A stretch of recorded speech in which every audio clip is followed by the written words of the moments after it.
and welcome to Being Black and Craft, where we don't apologize for recognizing our influence on craft beer. This is Angie, your host, the Undeniable Vixen.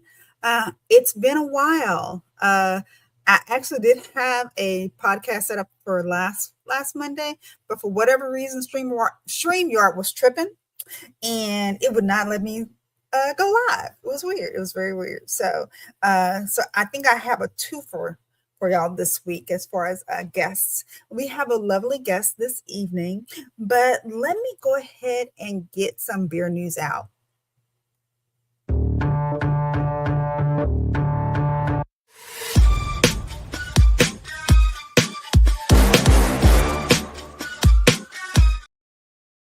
All right, so first up, this is probably the happiest dude on the planet for the last 2 weeks.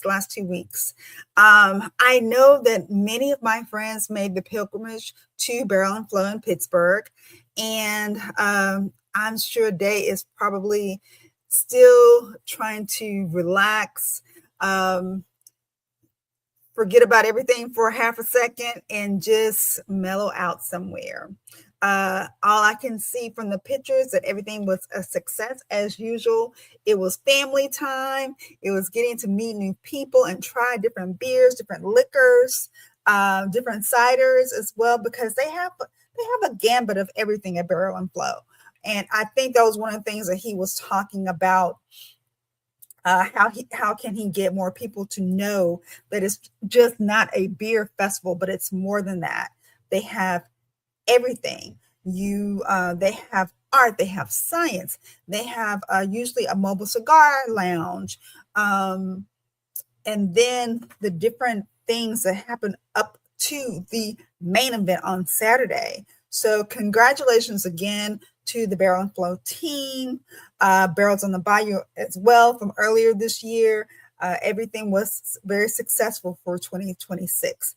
Can't wait for 2027. I think I'm going to probably put it back on my rotation. So I'm going to have to get these coins. So yeah, it was the 8th the 8th was the main day. So they had a lot of stuff going on before the actual event. They had a spades tournament, had the epic bottle share, and then the main event, and then brunch on Sunday as people ventured home. Then on local news, a new delicious brew, which I believe I've had before, and this is, my grandmama gave me that chain, if you remember the reference from Friday. And there's Kumba being so silly, mimicking that the guy that was in Friday. I believe it's an ale. It's a red ale, I think. I can't remember. I need to go over that way. But I went to Smittocks maybe like a week ago because I am a day one. So I was able to enjoy my day one glass because, as I've told many people, I bought a lot of T-shirts, bought a lot of stickers, and everything, because I believed in the vision of Smittocks Brewing, and he makes kick-ass beer. That's the main thing. He makes an incredibly great beer, and great person. And his staff is awesome as well. So I think we're just really elated just to be able to finally go and sit down and be a part of his vision and this milestone that he's successfully has launched. So if you're ever in the DFW Metroplex, please go to the first Black-owned brick-and-mortar brewery. Then I guess it's going to be on, tomorrow Alexander James Whiskey is the official partner of the Black Man Can House in Martha's Vineyard. So Alexander James, a friend of the show, he has a premium whiskey, and they're going to be doing tastings, making handcraft signature cocktails, incredible conversation, unforgettable experience, celebrating culture, community, and connection. So if you're in Martha's Vineyard, please go and check them out. Then I know this is probably it's old news, but it's still great news for me. Annie McGinnis was named the National Black Brewers Association president, and she will be coming on the show sometime this week. So, because we've had, I guess we've had 3 presidents so far. For NB2A, and wanted to see what her vision is for the organization, what she's wanting to accomplish, what challenges that she's wanting to kind of overcome. And I think that this is, another chapter in Black brewing. So make sure that you stay tuned in for the interview that I have with Annie. Then if you haven't seen this is pretty interesting. I never would have thought it, but I think I was on, it was another channel. They mentioned it and I had to Google it. So Crown Royal is going to basically make a RTD of a salted caramel old fashioned. What is the percentage, you say? I think it said like 30. It's some crazy number. It's like really out there. It's like gas. It sounds like gasoline. I don't want to make disparaging assumptions, but I'm thinking it's gonna be hella sweet. I think it's gonna be hella sweet. But people are really enjoying RTDs. There's one or two RTDs that I like that are just like the plain old fashioned. If I don't have time to really do anything, I just want something that I could just pull out the fridge and pour. They're out there. They're definitely out there. So if you want that salted caramel and you're a Crown Royal lover, you might want to check that out. I don't believe that's even over $30 to purchase. Then also Tina Charles, if you went to Barrel and Flow, you probably met her. She has a new beer that has come out, and it is, I guess it's a craft beer. I guess she's making with East Rock beer, and it's $7.80, I believe. And she is on fire. I was seeing this come like a little blurb with Alicia Rhythm Brewing, because they're right both there in Connecticut, and she's kind of showing her around. Little did I know, or little did we know, that she was I guess kind of trying to get in information. And of course the Alicia is a great resource of information. And I hope that this is very successful for her. I'm going to have to see how I can get my hands on that to try it.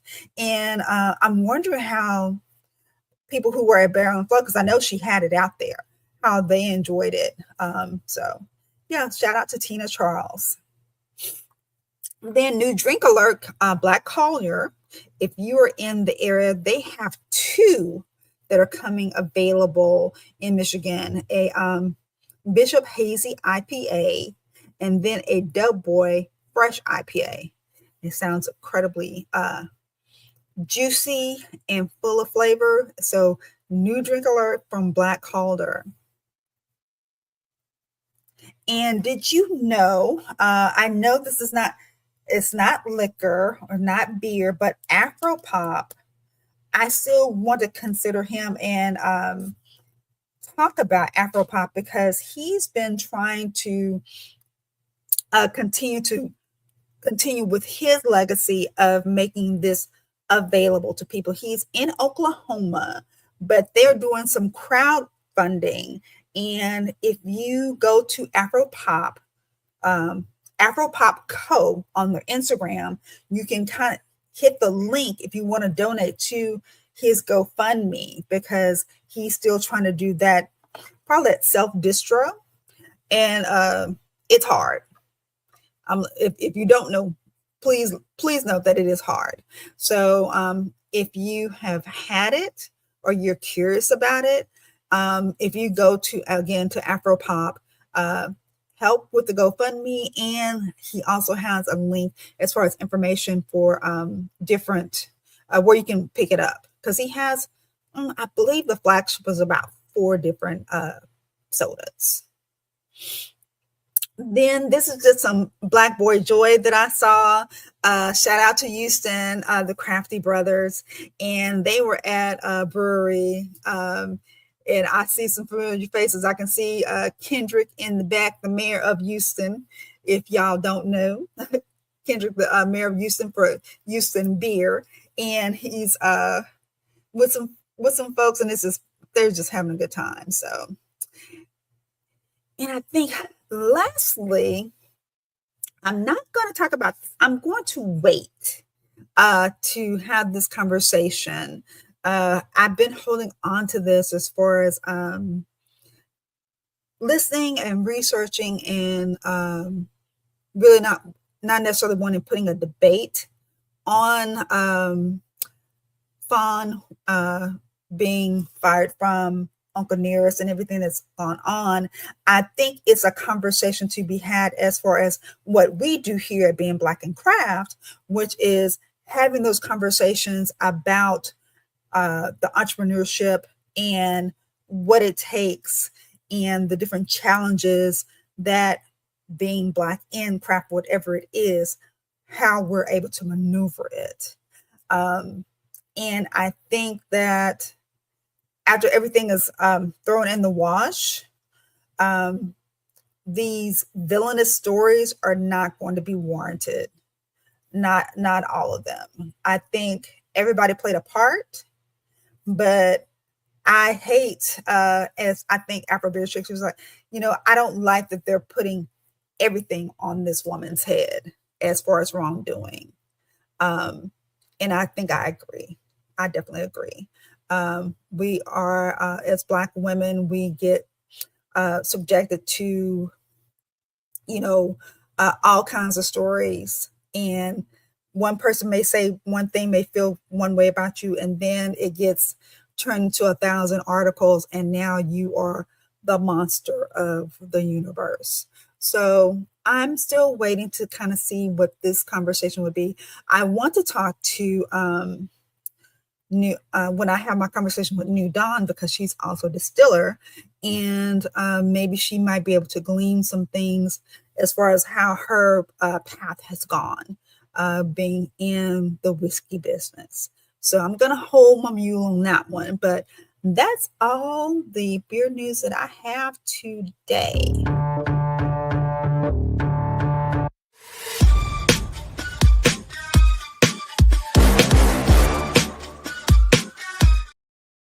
So I have my guest. Let me go ahead and bring her on. Hello. Good evening, Alicia. How are you? I'm doing fantastic. How are you?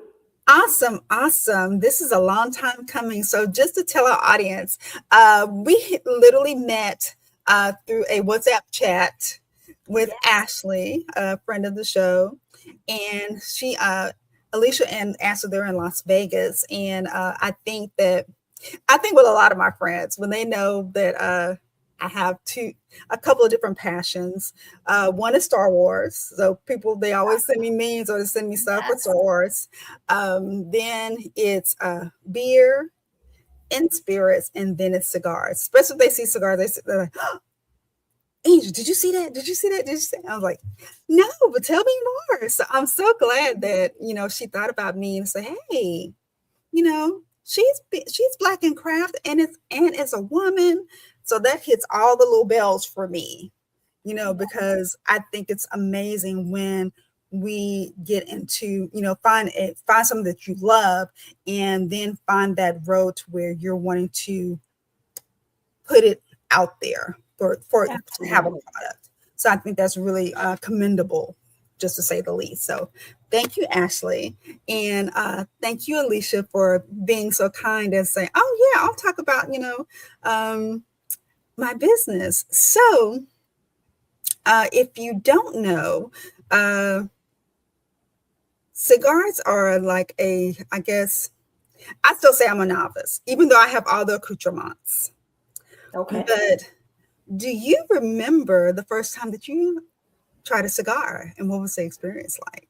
I absolutely remember. Before I get into my first cigar story, I want to say thank you so much for having Smoking Bullet Cigars on your show, showcasing a Black woman's business. So I appreciate that. And I was really interested in the things you were talking about before we came on air, Afro pop specifically. So I got to make sure we get and chit chat about that. Yeah. But I have been smoking cigars. Let's go. My first cigar was over 30 years ago.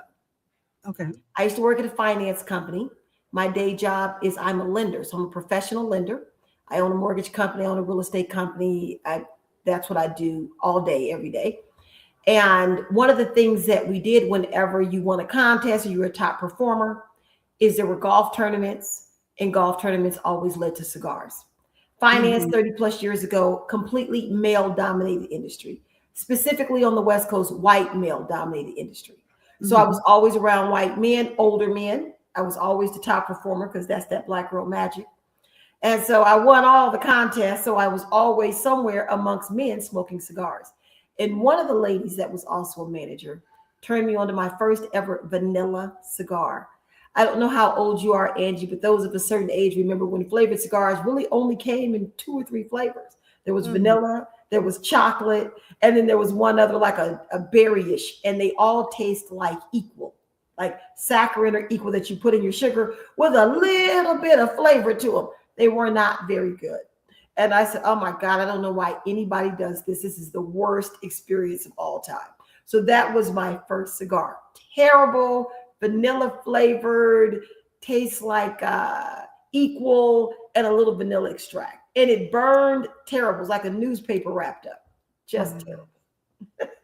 Oh, yeah, no, I don't. Yeah, I don't know. I don't know anything about that world, but I knew that there. I didn't know there was just three flavors. I think I must have There were very came on few and flavors. And this is like 91, 2, 3-ish in that era. Because I started in finance in 91. And I think at this company it was about 92, 93. And I was Mhm. like, oh my gosh, this is it. Ugh. So when did you think about you was like, wait a minute, I can actually create my own cigar brand. When was So that? the cigar brand idea was probably around 2017. 2017, 2018, 7, 8 years ago. Um, by then, so my husband is a cigar smoker and he's smoked cigars as well since the 90s. His experience was different than mine. He enjoyed them. And he didn't do a flavored cigar, he had a real cigar. So I don't want to say real cigar because I hate when people say flavored cigars are not real cigars. He had a full bodied cigar. Okay. So he's been smoking off and on for years. My husband was in law enforcement at the time, hence the name of our cigar company, Smoking Bullet. That's where the bullet comes from, but we make it to. Sure. But I was always a nightlife person growing up in Vegas. So I've spent a lot of time in nightlife. I was a rapper. I've recorded hip hop albums. I opened for Jay-Z on the Las Vegas Strip. Like I was a for real rapper. So I've always been in nightlife and out and about in the city, even though my day job was finance. And I started to age out of the nightclub, but I still wanted to be out and have a good time and have fun. I wanted to be able to go somewhere and have a seat, not have to worry about Mhm. bottle service and reservations. And my husband had been out of the clubs for years. And so I knew a way to get him back out would be to get him into cigar bars.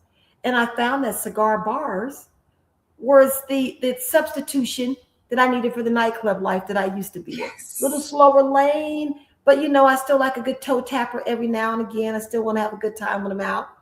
And so, in looking for great cigar lounges in Vegas, there weren't any black cigar lounges at the time.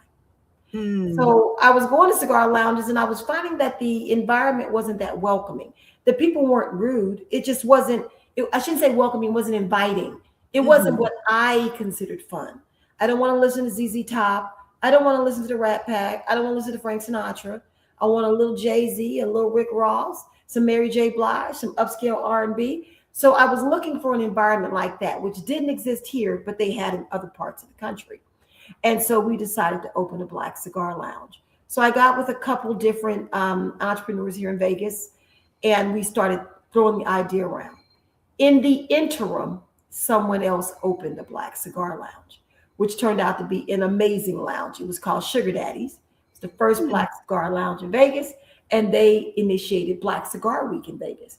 So great timing, great bar, great owner.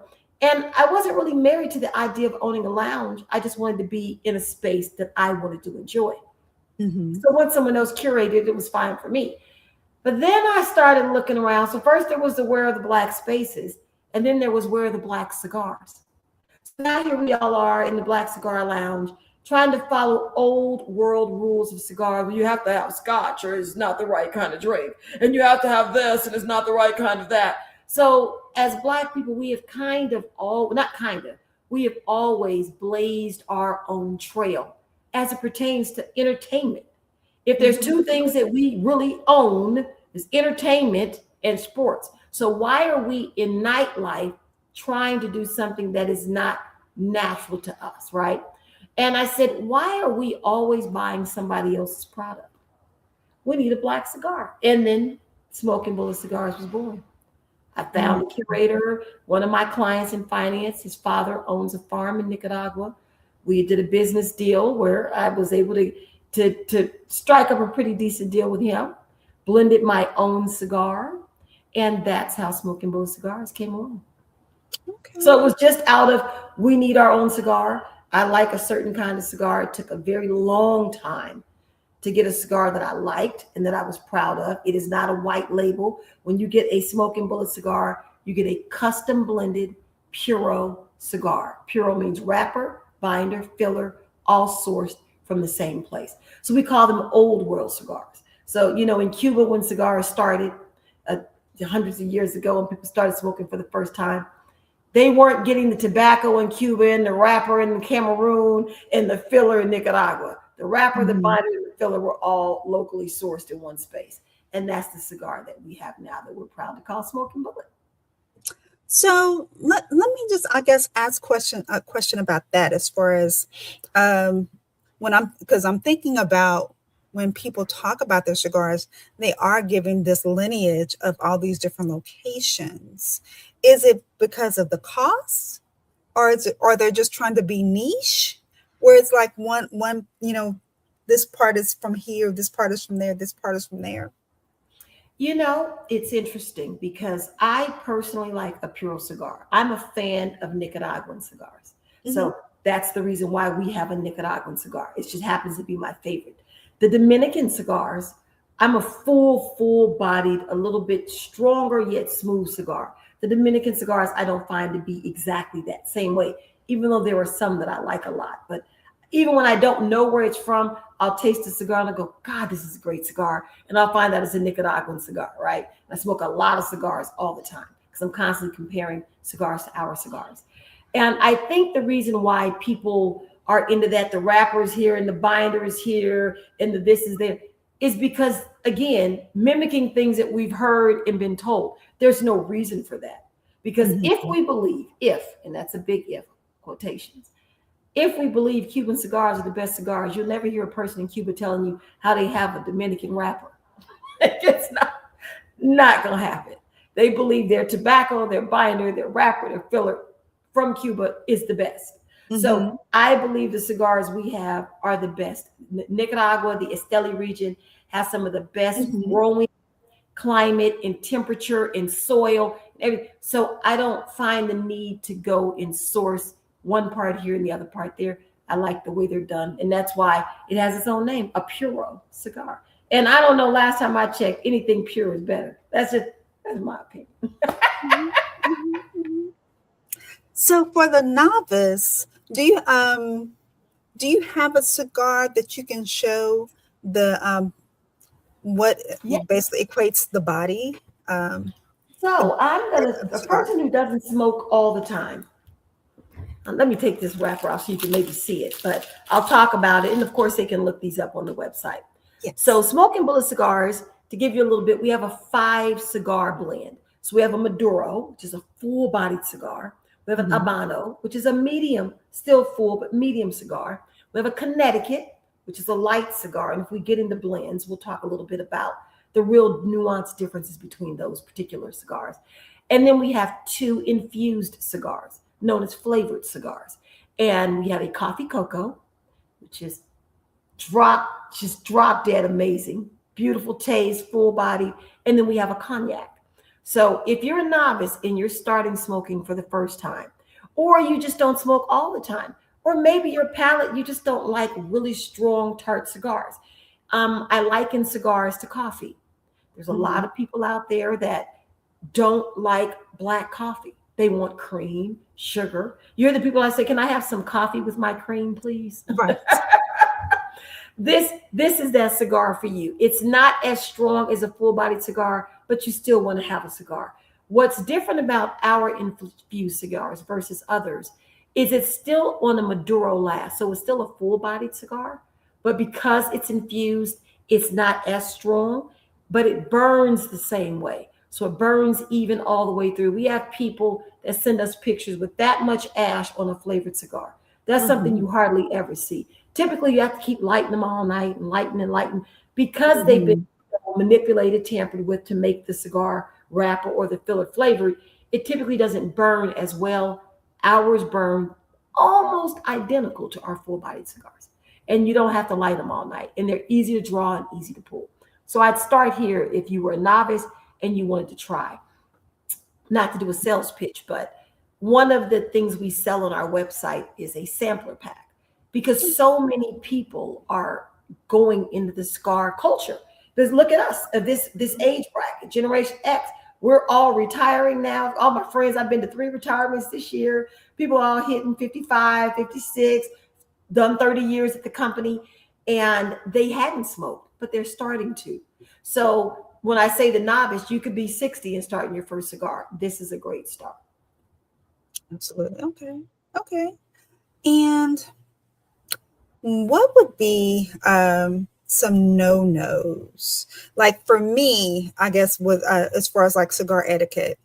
So one thing I was at a dinner Saturday night, and so it's a restaurant where they have an actual smoking lounge. You can eat and smoke in there, but Mhm. because it was a graduation dinner, we did everything on the outside. So, but I was like, well, we're going to Chamberlain's. Automatically, I have my accoutrements with me. I know we're gonna smoke, right? Right. So somebody was like, "Oh, this cigar smells is so good." So they were like, "Smell it," and so they're handing me this naked cigar, and I was like, "No, I can't. No, you shouldn't do that." Or there's a way to do it, but it was just like out of the wrapper. It was just like handed. I was like, and so I was. I turned to the person that was. She was like, "You don't want to smell?" I said, this is something that somebody's going to be putting in their mouth. No, I don't want to put my nose up on it like that. So that was the etiquette that I learned. With is that not kosher or So is there? what's interesting about that, and it's funny you asked that question. So to me, there's one rule in cigars. There's just one. And it's not even a hard rule, but it's a rule you should probably follow unless you know yourself better. Don't inhale. That's the only rule I have for cigars. Don't inhale because you may choke. You will Yes. choke, and it will be a bad choke. A bad choke. A lot of people want to smoke cigars like weed or cigarettes. You don't inhale cigars. Now, as far as etiquette goes, there's a couple things that, and just to let you know, I wrote a book. Should be published any day now. I finished a book like a year ago, but I just can't stop redoing certain chapters. I need to just stop being a perfectionist. But it's called A Woman's Guide to Cigar Smoking. Okay. So there's a whole chapter in there about etiquette. Your cutters. You Yes. get people that put their mouth on the butt of the cigar and then want to use your cutter. That's a problem because you can't put your mouth on the cigar and then put it on the cutter because somebody else is going to cut their cigar with that. So that's a thing that you would want to avoid. Typically, when you smell a cigar, you do take the full aroma by putting your nose onto the cigar. Can you smell it without doing all that? Yes. I wouldn't give you my cigar to smell and then smoke it. If a person wants me to smell their cigar and they don't mind and they want to smoke it, then that is on them. I don't want to smoke the cigar that you had under your nose, personally. Now, having said that, you're burning a cigar, and we're talking about straight flame, straight fire. True. Whatever smell they did is gone. I promise. You have burned True. it off. By the time you get to it, that is gone and burned away. So it's more of probably a personal, like, ooh, post COVID, than something that will actually affect you versus the butt on the mouth in the wrapper. Because now we got saliva on the metal, Mhm. the metal goes into another, and it goes right into your mouth. So that would probably be the only true thing that may give you a health risk from cigars. But Mhm. the smelling, I could definitely understand your point. But you will burn that off. Have you ever Yep. dropped your cigar while you were smoking? Ever dropped it? No, I don't So think I have. I liken that to when people drop their cigars. I've seen people drop cigars in the lounge all the time. I've seen people drop their cigar and that's just it. They just toss it. I've seen other people just drop their cigar and just pick it up and put it back in their mouth. God made dirt, dirt don't hurt. If I drop a cigar, I burn it. I take that torch and I burn the entire shaft of the cigar if I'm going to Mhm. continue to smoke. Just because it's been on the ground, specifically where my mouth is going. Just burn it, let it cool off. So if there are any germs, they're gone now. They're gone now. That fire will get rid of a lot of things. So outside of that, I have lounge etiquette. When you go visit a lounge and you're taking your own cigars, always spend money in the lounge. Those Yes. kinds of things. Because I smoke mainly my own cigars, every time I visit a cigar lounge, I don't just go in the humidor and buy cigars just because I'm there. But I make sure I buy tons of spirits. I may buy a cutter or a lighter. I might buy a hat. I might buy a t-shirt. If they sell some cigar merch, I'll buy some. But I don't just buy cigars just because I'm in your lounge. So, but I do spend money in every lounge that I go into. Mhm.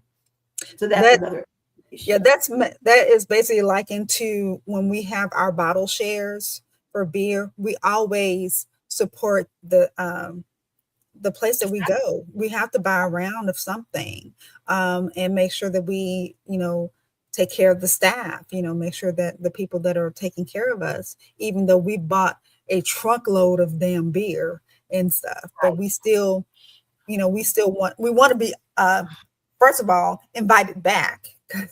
Yes. Invited back. So we want to make sure that, we try what they have to offer as well. So yeah, that's definitely something that people in the beer world can understand. Yes. Um, what else I was going to ask you? I'll ask you about the etiquette, and so what does, I guess, because you mentioned about cigar week, and I think we've already had our cigar week, but we are having, no, I guess it's in November. But what is cigar week in Vegas? What is that like? It just seems like it's all stars and Glitter. flash and everything.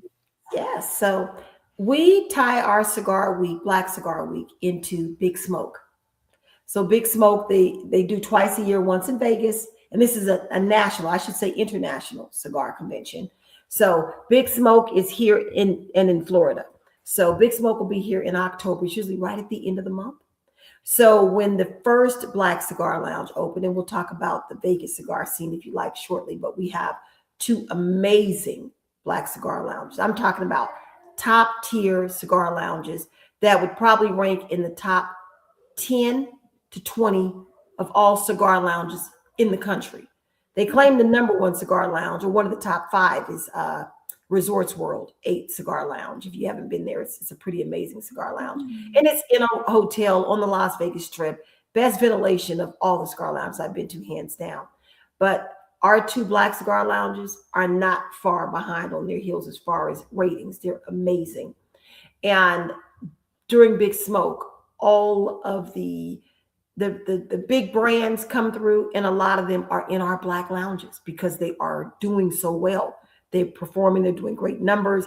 And we tied Black Cigar Week originally into that same week. So since the smokers were already here, might as well do it then.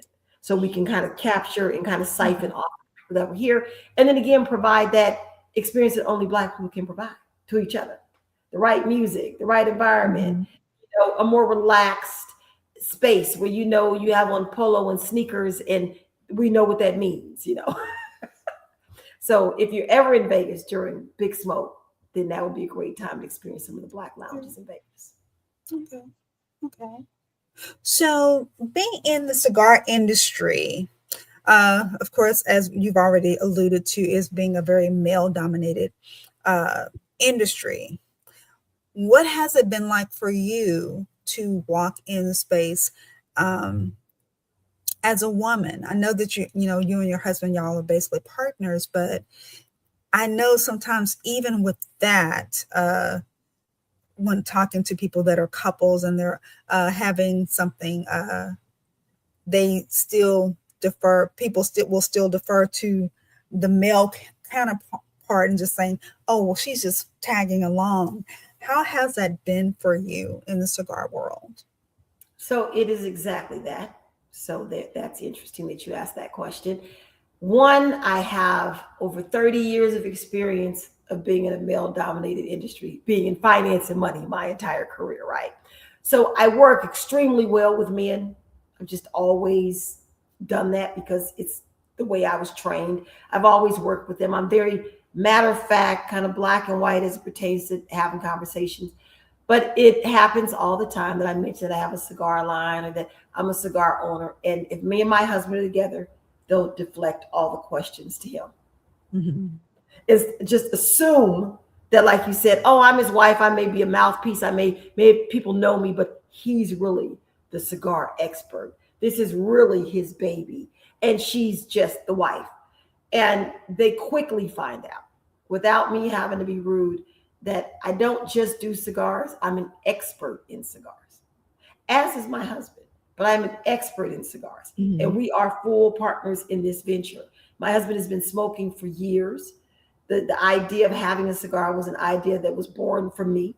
He'll tell anyone that. We wouldn't have this company if it wasn't for my wife. She's the one who wanted her own cigar.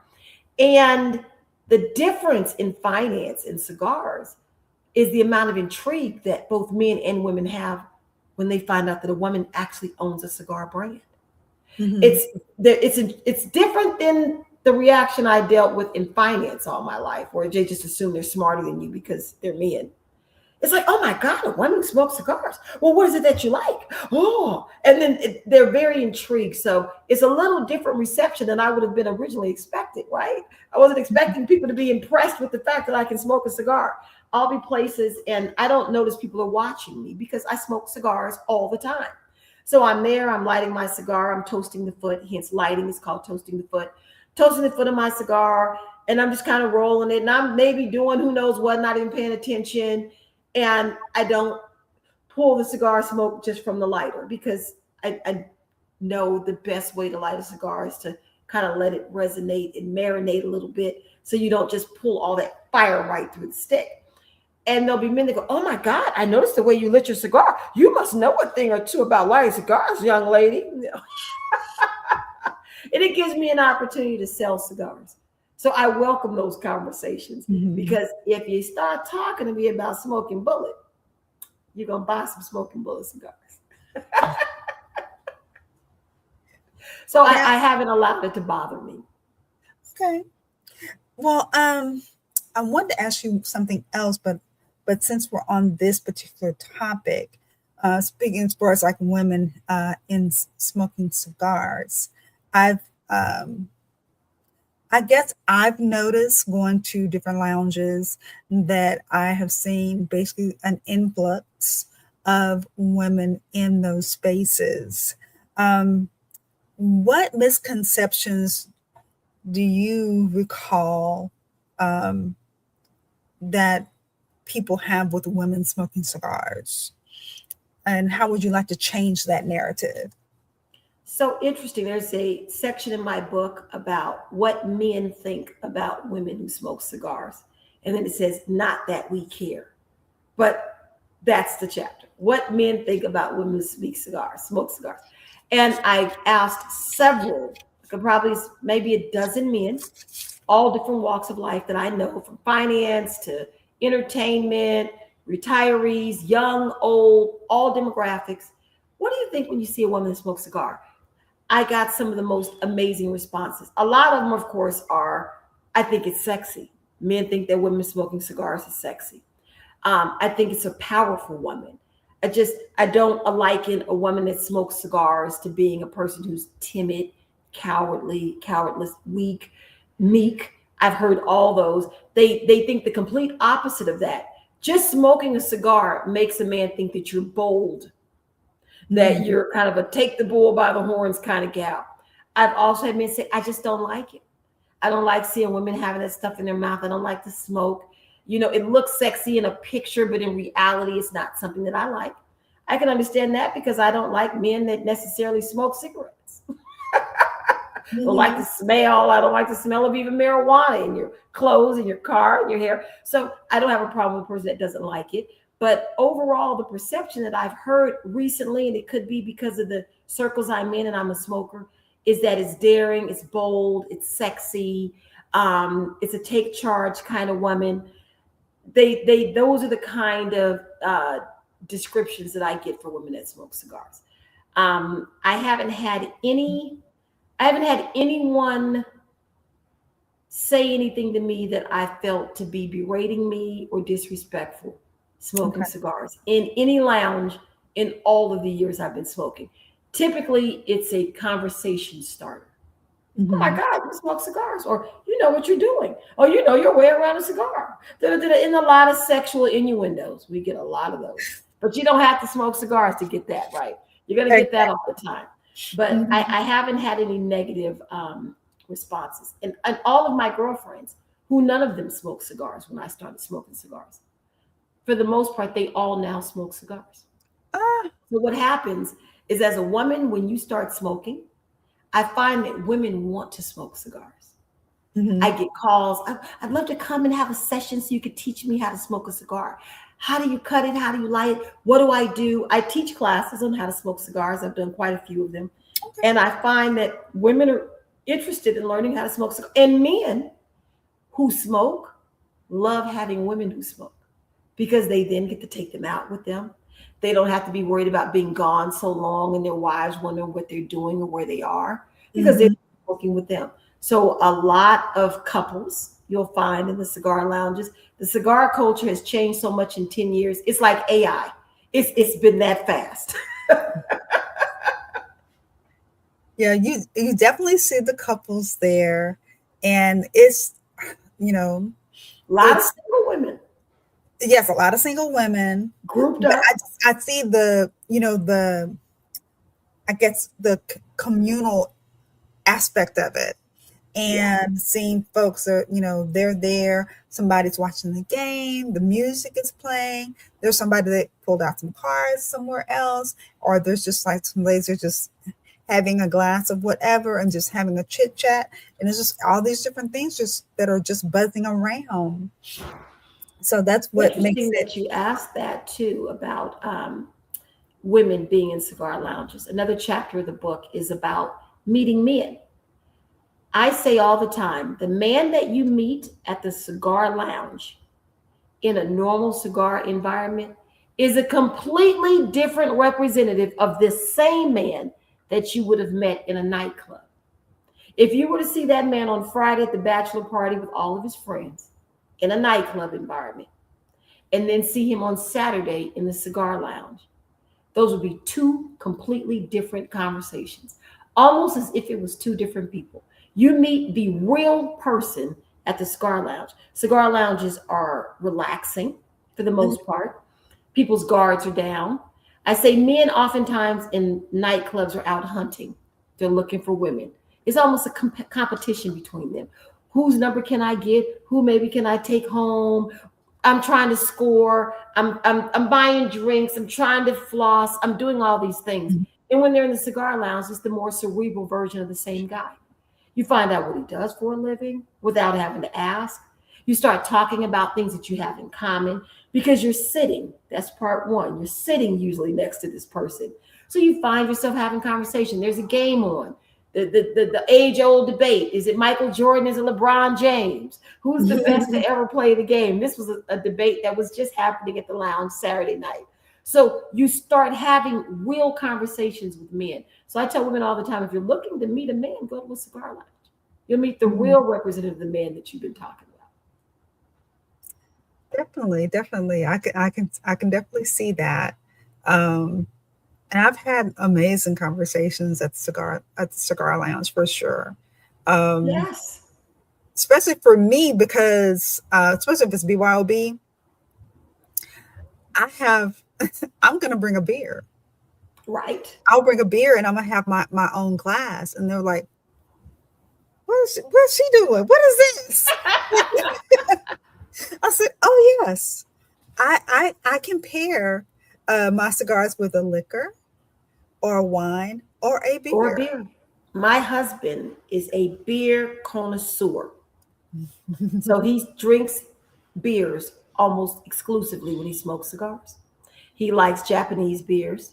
It's like Mhm. dark black stouts. I'm Yes. not a beer person at all. We've even had some conversations about a smoking bullet brew because he loves a dark. Everyone notices it because he always orders a Chimay Blue at one restaurant. So it's Okay. different beers that he drinks at different places, different bars that we go to with his Mhm. cigars, and he just loves them. So that's always a conversation. Oh, what are you drinking? Because people assume scotch, brandy, the dark chocolates, those types of strong liquors. Whereas I'm a wine drinker, as you can see. I like a Merlot. I like Mhm. a full bodied red wine with my cigars. To me, that's my favorite drink of choice when I Mhm. smoke. Whereas when I started, I was concerned about having scotch and whiskey and brandy. Not a big, huge scotch, whiskey, brandy fan. I like them, but I don't like them all the time. I Correct. can smoke 2 cigars a day every day of the week. I don't want to drink brandy every day of the week, but I will drink a glass of wine every day of the week. So it Mhm. kind of depends on the mood and the space. So I'm just happy that you opened that up about drinking and women and what's happening in the lounges because those are conversations that you start having with people. Absolutely. So one thing I was thinking about having a conversation when we were having at dinner, we were talking about cigars, but then the lady that was next to me, she was talking about, I don't smoke anymore. She has stopped smoking. It's been 20 years smoking, da da da. But she said, I'll do hookah. And I said, for whatever reason, I can't do hookah. Not the smell or anything like that. I can't. My brain Physically do it. cannot do it. And she said, do you see the bar? I said, it's no, it's not moving. And everybody's going, suck it, suck it, suck it. I was like, I'm doing whatever I can. It just will not work. So it makes me think about people who, like you mentioned before about people that smoke weed or cigarettes, how they it doesn't connect with cigar smoking. Have you had anyone, especially people who wanted to try to smoke cigars that were previous smokers, and how what they were able to navigate to turn that key? All of the time, especially women. So I have a lot of women who smoke marijuana but have never smoked a cigar. Mhm. And then when they go to smoke the cigar, they struggle. They're very tentative when they smoke a cigar, which is interesting. So they're like sipping, but you Hmm. can't sip a cigar. You gotta pull it in. You don't want to inhale it, but you want to pull the smoke in your mouth and blow all this smoke out. And they struggle with that, but they smoke marijuana, hookah specifically. My brother owns an incredible bar downtown Las Vegas called the Foreign Exchange Lounge, and it's a hookah lounge. Okay. They sell our cigars, but you can't smoke cigars in there. He's in the Mhm. bottom of a high-rise building, so a lot of the residents come down and buy our cigars, and they have patios and balconies, and they smoke in their space or they smoke outside. But the Mhm. hookah you can smoke in the place. I just couldn't, like you, I couldn't get the hang of the hookah thing.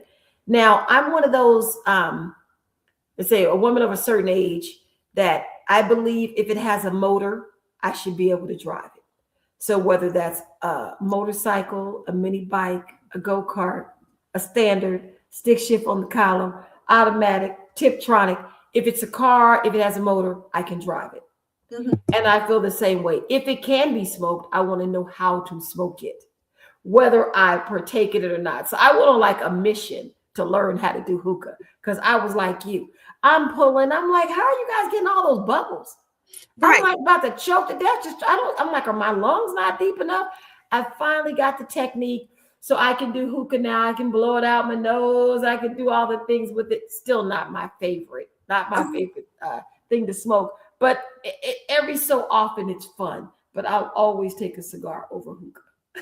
And okay. I've learned that the people that do those other things that really want to learn, they take the time to learn.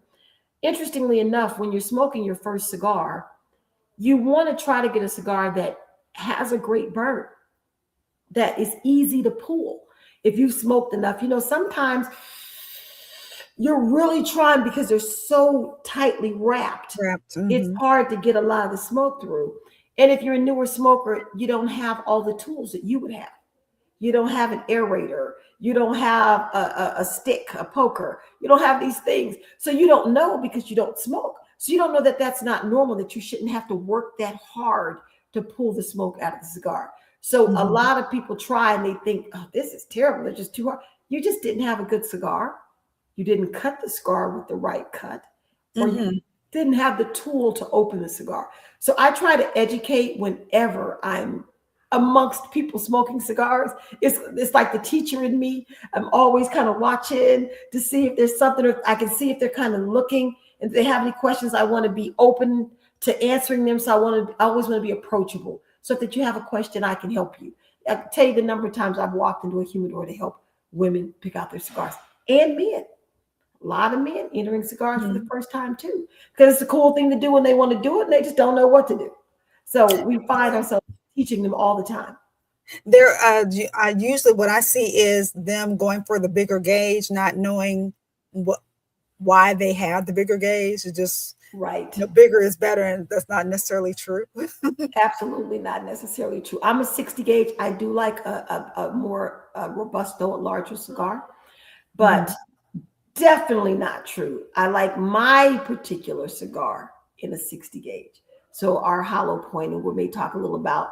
So all of our cigars are named after ammunition, hence the name Smoking Bullet Cigars. So and they're named in like the strength of the ammunition. So the hollow point is the strongest cigar. The full metal jacket is the medium cigar. The 9 millimeter is the lightest cigar, handy in all situations.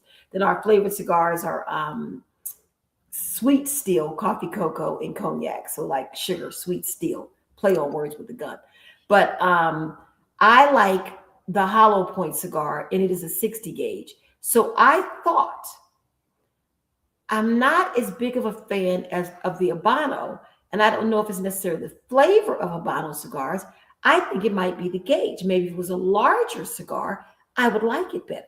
So I Hmm. commissioned them to make me 60 gauge Habano cigars because I figured that was the difference. That's why. It Hmm. had nothing to do with it. It's just Yeah. that particular cigar I like in a 60 gauge. So a lot of men think I just need to get a big cigar because I want to have a little bitty dainty cigars and look too feminine. You may really like, my husband's favorite cigar is the Habano regular Toro cigar, 6.5 by 52. The James Bond cigar, the classic stick. Hmm. I'll grab one. This is his favorite cigar. It's a classic stick, and it's not as wide as the 60. And they're not a big difference, but the 60 is a little shorter and just a little wider.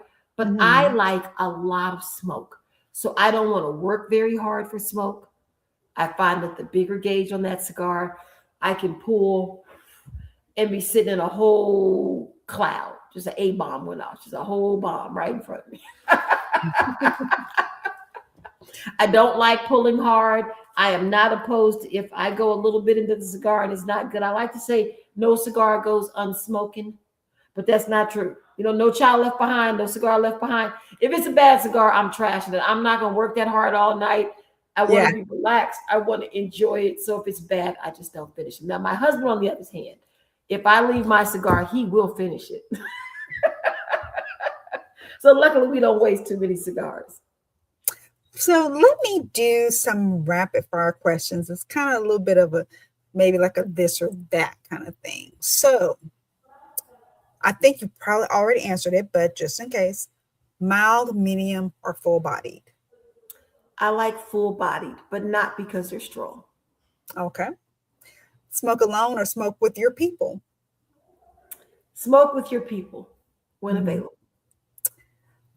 Cigar lounge or backyard. Backyard during the week, cigar lounge on the weekend. Mhm. First puff or final puff. Oh, first puff is the most relaxing puff. Okay. What is your do not disturb, I'm smoking song? Ooh, ooh. When I sit by myself and smoke, I'm listening to Sade, No Ordinary Love. Okay. That's my cigar song. I sit, I'd almost turn my camera around so you can see I have multiple patios at my home because we're smokers. So we have balconies in the front, balconies in the back, balconies on the side, cigar pits. We got a lot of balconies at the house and a lot of places to smoke. I sit out there, I bring my headphones, I turn my Sade on, kick my legs up, and I'm listening to Sade's greatest hits. Now that's when I want to relax. The other times it might be Rick Ross because I sometimes got to turn it up. So, what? Who is your dream celebrity smoking bullet smoker? That's a good question. So, when we first started the company, we wanted to look for a celebrity ambassador, one male, one female. I wanted Angela Bassett as Hmm. the female ambassador, and I actually wanted Rick Ross as the male ambassador because he does so smoke cigars. I Hmm. just think Angela Ross is amazing. I mean, Angela Bassett, I think she's just Yeah. amazing. I said Ross because Diana Ross is my favorite artist of all time. But Oh, Angela Bassett, I wanted as the cigar ambassador. So those would be the two. okay. Okay. So, if Smoking Bullet Cigars had a theme song, what would it be? Smoking out the window. We do that at all of our events. So we do the Oh, 360 camera where you smoke it. That's always on the 360. okay. So, my last question is finish the sentence. A woman with a great cigar is. Powerful. Mm, okay. Okay. Absolutely. This has been amazing. Now, um, can people, if we don't get to Las Vegas, where or how could we obtain some Smoking Bullet cigars? So we ship nationwide, smokingbulletscigars.com. So SMOKIN. We are smoking. We are not smoking. Okay. SmokingBulletCigars.com, and we ship nationwide. If you're a novice or you smoke all the time and you just don't know, you've heard me mention 5 blends, you don't know which one you think you like, I always say start with a sample pack. We do a 5 cigar sample pack and a 10 cigar sample pack. So you can get one of every blend. All of our cigars, when we send a sample pack, they come in a pack. They're not boxed because it's only 5 Mhm. cigars. But there's a card that gives you the description of every single cigar, the blend, the flavors, the notes, a little bit about them, all of our information. We send the QR codes so that you can try the cigars, pick the ones you like, and then order a box. Knock on wood, if I could find some here. Every time we send a sample pack, usually within about 30 to 45 days, that same person will order a box of cigars. Well, they Mhm. have figured out the one they like the best and they order a box of cigars. So the sample pack is a great place to start. It is an inexpensive way to try all of our cigars. Mhm. Yeah, And that they sounds make like great a great gifts. deal. That sounds like a great deal. Okay. Okay. Well, thank you so much for coming to talk with me, Alicia. I really enjoyed this conversation about cigars. It's one of my uh, warm and fuzzy places. And getting to talk to someone that is so knowledgeable about cigars and has this, just, I guess, thrive and gusto for them, and being in Las Vegas, which I'm thinking like it's always so busy and hubbub and everything, but you and your husband have carved out uh, a cigar line that is thriving. So that is really great. I definitely will have to. I know Ashley. I thought I think we had mentioned it, but then we went out of town.